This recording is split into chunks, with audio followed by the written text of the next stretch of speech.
Hello and welcome back to Energy Connect Studios, where we bring you the latest insights and news from the world of energy. I am delighted to be joined here today by Semih Ozkan, Executive Director, Energy Sector at JPMorgan in the region. Semih, thank you so much for taking the time to be here with us today. My first question is on the current status of the energy sector in the region and globally. Thank you very much, Noor. It's really a pleasure to be with you all guys here. And it's a really good question and I think very relevant for all our discussion at the World Utilities Congress. When we think about it, global energy sector is not only essential, but also very complex and is continuously evolving at an accelerating pace in the current environment. And our region is no exception. We are transitioning from an oil and gas centric to a more diversified economy with a sustainable energy landscape. And this transition is not easy. It's very challenging as we also try to unlock value at the same time while we're managing this dynamic, evolving energy landscape. And it's true, the energy transition is resetting the volatility and the value of demand and supply balance in the market, not only in the region, but globally. And while decarbonization is really offering substantial economic and environmental benefit, we're still facing hurdles like inconsistent incentives, the bottlenecks in supply chains, or geopolitical uncertainties. And all of these factors are, I think, affecting or complicating this balance further. And without substantial development in the infrastructure, the systems and supply chains, I think we will encounter further imbalances in the supply and demand side. And as the volatility increases because of this, I think sectors' ability in the region and outside to adapt to these changes and to improve their flexibility will be key moving forward, in my opinion. You highlight a very interesting point. Can you tell us your opinion on JP Morgan's recent report, Energy Transition Reality Check Needed? Yeah, certainly. This is a report by JP Morgan Global Energy Strategy Team, widely quoted across the market. In simple terms, the report highlights that energy transition and narrative around it, I think, requires a reality check, at least across a couple of points. Point one is the time. I think throughout the course of the history, any new energy system or energy source has taken multiple decades to achieve a global scale, and that's around 10% of the global energy mix. And two is funding and returns.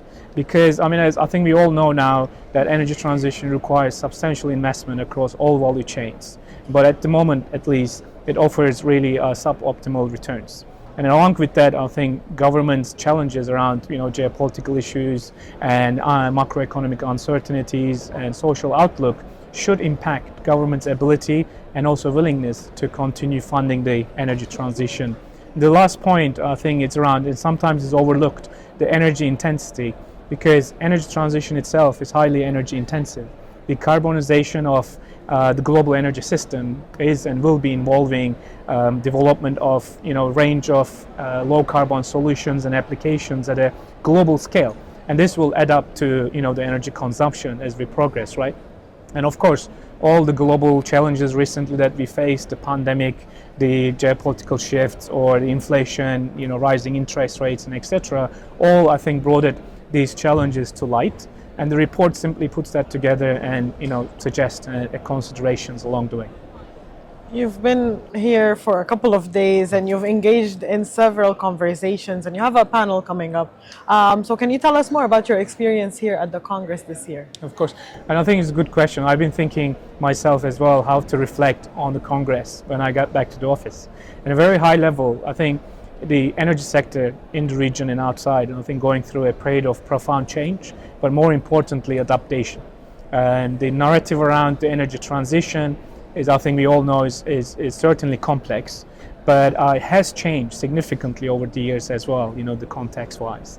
And because of these, I think in our view, the solutions will not likely be found in agendas that compete for resources. It will be found in collaboration, in partnership that endure this uncertainty and also provide practical solutions to challenges that we have ahead of us.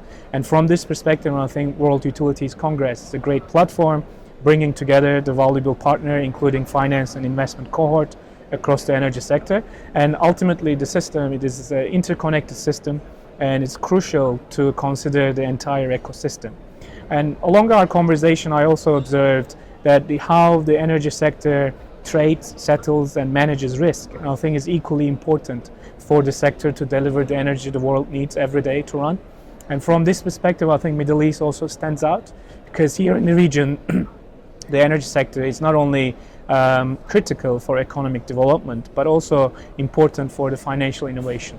And from that perspective, as the region transitions to more sustainable energy landscape, also the finance and treasury functions within these organizations, they are future-proofing the treasury setup, the trade and risk management practices, and becoming an example for the rest of the economy and other sectors, and kind of lifting them up to a next stage with regards to this type of activities. I think these are my couple of observations from the conference. How do you see the role of public-private partnerships in the energy transition, and how can they be viewed as a solution, perhaps, to some of the bottlenecks within this journey? In our view, finance and investment is just a part of the puzzle. I think it's really important for the sector to come together across its all value chains for collaboration and partnership that we touch upon, and that will be then an important this uncertainty that we're going through. These partnerships and collaboration will endure that, and I think in the short term, and the report also suggests that we need to look at certain the actionables, and that is more pragmatic in our approach, and for the sector to act and move on, and while developing, of course, all other consideration across the the environmental considerations, social requirements, and etc. along with that as well. Thank you so much, Semih, for your time and these wonderful insights. Thank you very much, Noor. It's a great pleasure to be with you. Thank you. Thank you everyone for watching. I hope you enjoyed this delightful conversation, and I will be back soon with more exclusive interviews. For that, stay tuned to our website and social media channels. And until next time, see you.